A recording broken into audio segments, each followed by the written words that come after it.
Today is the final weekend of the UUA's 30 Days of Love, between the Martin Luther King weekend and Valentine's Day, as we celebrate the power of love that is the center of our faith.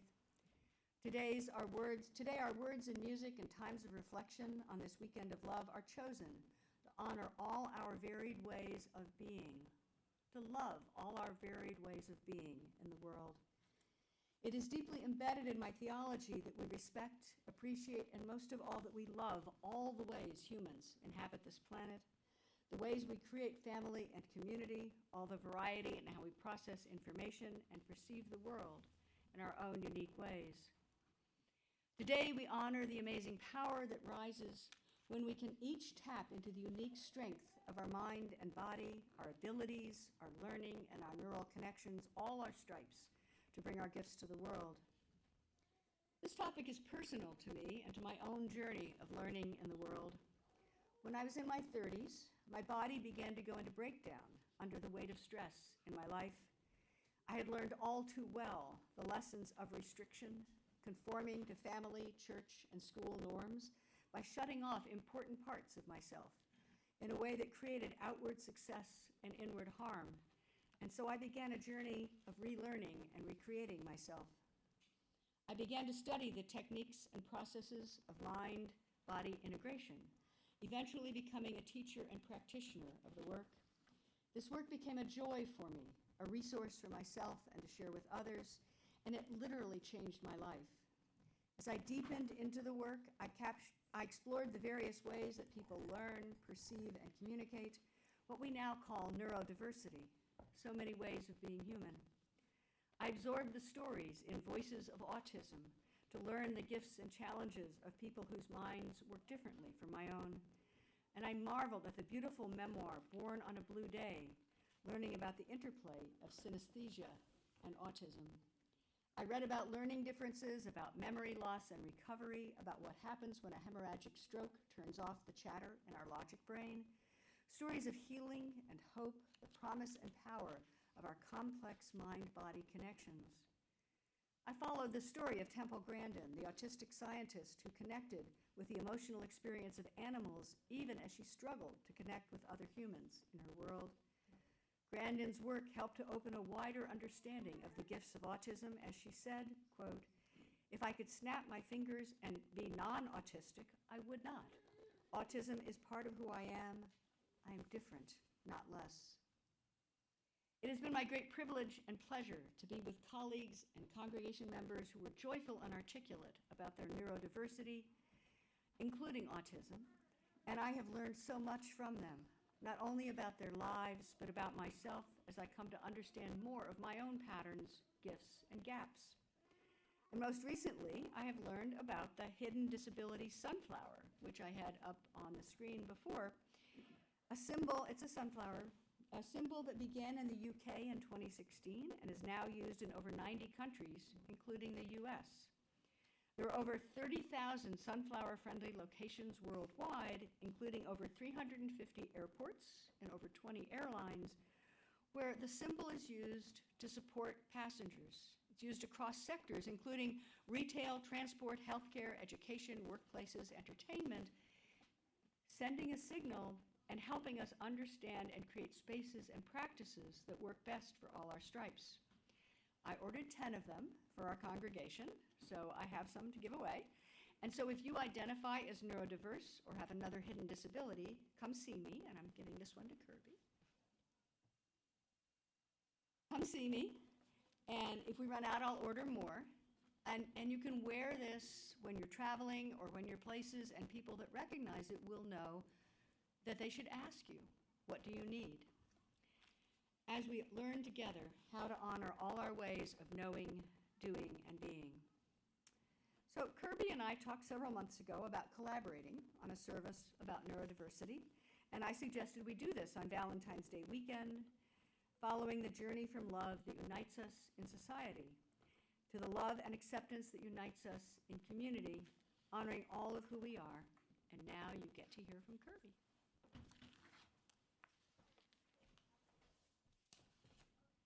So I have a little off-script glimmer. So I just posted this morning that I was going to be up here, and one of my friends from my congregation in the UK was like, "Oh, that's where Reverend Bob was." Reverend Bob. Yeah, so Bob passed through my church that I was a part of for a decade prior to me being. It's a small world. Well, it's a small within UU, right? So I wanted to share that little glimmer with you guys that I just had on the message. So, good morning, my beloveds. My name is Kirby, and I am autistic. Surprise. I say it plainly now, but I couldn't have said it for most of my life. I've lived an untraditional path. I've moved countries, changed careers, followed callings instead of ladders. I've always known I experienced the world differently, but for decades I didn't have the language or permission to understand that difference as disability. Because from outside, I look okay. And when you look okay, the world assumes that you are. It took me more than 40 years to understand I am, in fact, disabled.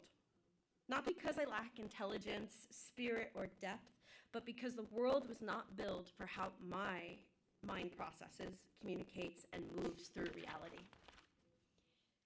Receiving my diagnosis didn't limit me. It liberated me. It finally gave me a map to myself. And for most of you here today, you know me as capable, articulate, present. What you may not know is that you have never met me fully unmasked. Masking is when many autistic people, what they do to survive. It means translating ourselves constantly, our thoughts, our expressions, our instincts, into something more comfortable for others. Masking is not lying. It is labor. It is invisible work of appearing fine. And because someone looks okay, it does not mean they are not expending enormous energy to be that way. Looking okay can cost us everything. Someone from the congregation called me this week. Someone I love deeply, someone who I care and I trust. They meant well, and I'm not upset or offended in any way. They reached out after a recent service to offer a suggestion. It was about the moment in our service where I do introductions, specifically at the part where I describe myself for those in our community who are visually impaired. They noticed that I often stumble through that part. And they were right, I do. But not for the reasons that you might assume. It's not because I don't value accessibility. I absolutely do. I believe everyone in this space deserves to feel included, seen, honored, and I want to offer that fully. The truth is, I struggle with being perceived. And that's a very specific kind of struggle.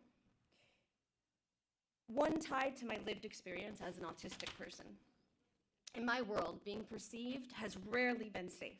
Being seen unmasked has often meant being judged, punished, rejected, pushed away, just for existing as I am, just for showing up fully. So I learned how to mask. I learned to hide pieces of myself to stay safe, and when I'm suddenly asked to describe myself, to speak about myself into a room, I freeze. I clam up because that act, that moment, is one of the most vulnerable things that I can do. So will I write out a visual description for future services? Yeah, absolutely. But for this service, I'm trying something new. I'm going to show up unmasked, at least as much as I possibly can. I won't do it perfectly, I'm still learning how, but I'm going to let myself be perceived by you as I am. And what that means is you may see things that you've never seen from me before. I might flap my hands when I get excited. I might laugh unexpectedly at moments. I might speak in a rhythm or cadence that feels unfamiliar, fast. Not because I'm nervous or unsure, but because it's mine. Because it's the rhythm my body needs when it's not being contorted into something palpable for others.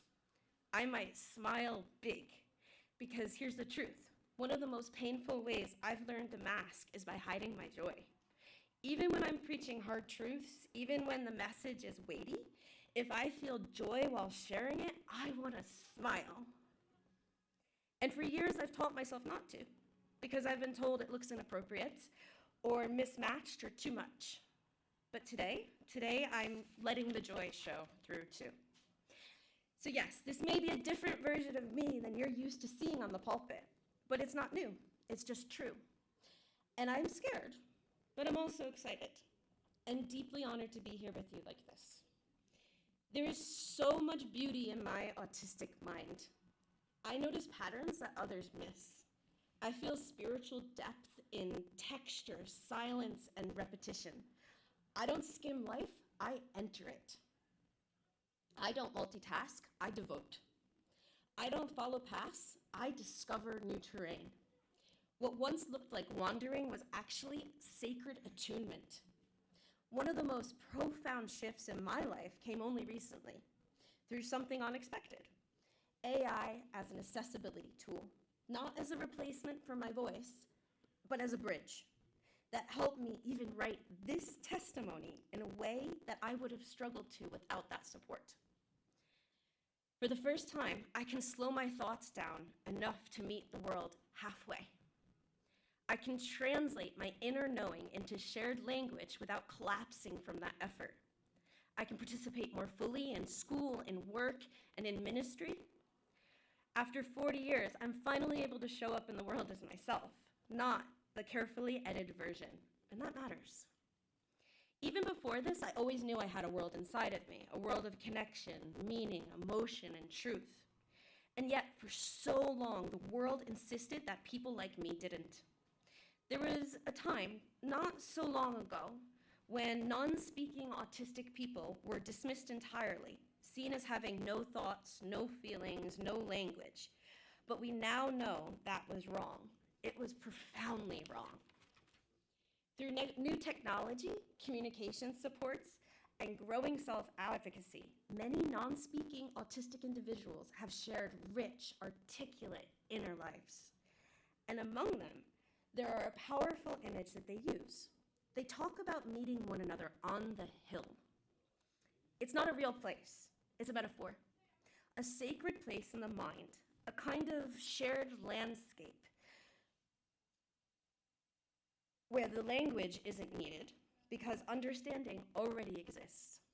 Imagine it like this. Before there were telephones, people met on the town green. Before email, they gathered in the post office. The hill is like that, a common ground, but one built of deep presence and mutual recognition. Two people who cannot speak aloud, who cannot hold typical conversation, can nonetheless know each other without words, through presence, through energy, through deep resonance. It's not magic or fantasy. It's what happens when two neurodivergent souls are free enough, safe enough to stop masking. When they can be one another in their full authenticity, their full rhythm, without needing to explain or apologize for their ways of being. That's the hill. A place beyond judgment, a place beyond translation, a place where difference doesn't have to be explained. It just is, and it is seen. And I believe many of us, neurodivergent or not, have longed for that place our whole life. We just don't know what to call it. And this leads us into looking at the centrality of the body. In Christian theology, the body is often explicitly denied an importance and then explicitly constructed through the necessity of only perfect bodies representing and approaching God. Acts of charity, especially in policies of rehabilitation for persons living with disabilities, are rooted in the belief that persons with disabilities are helped through strategies of paternalistic care to try to adjust so that they can be much like, and I love this term, temporarily able-bodied people, thereby reassuring the latter that nothing will upset their heteronomy. Romantic tales of overcomers deny the reality of discriminatory practices and belittling images and structures of oppression. In Yoruba religious tradition, two of the Orisha manifestations of the divine, Babaluai and Osanyan, are both depicted as living with disabilities. The disabling theology of most Christians has equated disabilities with sin. From purity and holiness codes to Jesus' healings, the implicit theological assumption that equated perfect bodies with the wholeness of spirit. Disabilities could also be elevated to virtuous suffering when and only when they can be spoken as trials of obedience. Such teachings allow one of the two options of those persons living with disabilities: miraculous healing or heroic suffering. The disabled divine with us now represents full personhood as fully compatible with the experience of disability. Any of us, now or in the future, may find ourselves living with disabilities. That is why I insist on using that term of temporarily able-bodied. It shows that the wall is really not that solid. We strive to maintain the identities of these walls to protect ourselves from what threaten our image of ourselves as being ideal. People with disabilities are still the butt of jokes. Many things in life are often not accessible to us. Society considers that persons with disabilities should stay out of sight and stay at home. I don't do that. As the theologian Howard Thurman wrote, "Do not ask what the world needs. Ask what makes you come alive and go do that." Because what the world needs is people who have come alive. My autism is not something that I overcame. It is something that I finally understood. And in understanding, I came alive. My prayer for us today is this: that we stop measuring wellness by appearances, that we make room for difference without demanding translation, that we recognize disability not as an absence, but as a variation, and that this community continues to be a place where no one has to mask in order to belong. Thank you for not perceiving me, but for witnessing me today.